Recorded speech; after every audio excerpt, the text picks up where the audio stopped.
আসসালামু আলাইকুম। কী অবস্থা দেশবাসী ভাইয়েরা? আমিও সামনে দুইটা কথা বলতেছি। আপনারা এই দেশে বই জিগিং করেন, বুঝছেন নি? আগে প্রবাসীকে বাত উঠে গেছে। আপনারা দেশের মধ্যে আন্দোলন করেন, ভালো কথা।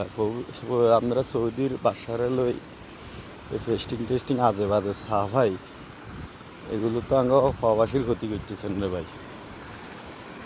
আপনারা আতিয়াজারিয়া খাই গজারিয়া মারেন, আমাকে তো কোনো সমস্যা নাই। আর বা যারা ভাই আঙ্গ মিন করিয়ে আইছে দড়ি দড়ি গাড়িতে উঠাই আসতে বাইক হাঁটাই যায়।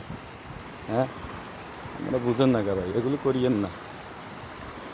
এগুলো ভাই বহুত সমস্যা হইতেছে আমাদের দেশের সমস্যা, অর্থনৈতিকের সমস্যা রে ভাই। এগুলো আপনারা কিনলে করেন। আপনারা ফিলিস্তিনকে সাপোর্ট করেন, ভালো কথা। নামাজ পড়ে আল্লাহর কাছে দোয়া করবেন সবাই, এটাই বড়। তাতে কী করে ভালো মন্দ সেটা কি আপনি দেননি? হ্যাঁ, এটা আপনি তুমি কই করবেন না? ডোনাল্ড ট্রাম্পের লগে কই করবেন? এসব এসব নাটকবাজি ছাড়ি দেন, বুঝিনি? দেশে এসব নাটকবাজি করবেন না। দেশে আপনার মতন বালা বালা মাথা আলারা লোক আছে, একটা বুঝবে। আপনার মতন একটান ড্যাম ইয়া মাতালে চলে না, কথা বুঝছেন না? এসব বাইসলামি ছাড়ি দিয়ে দেশে কিন করিয়েন না।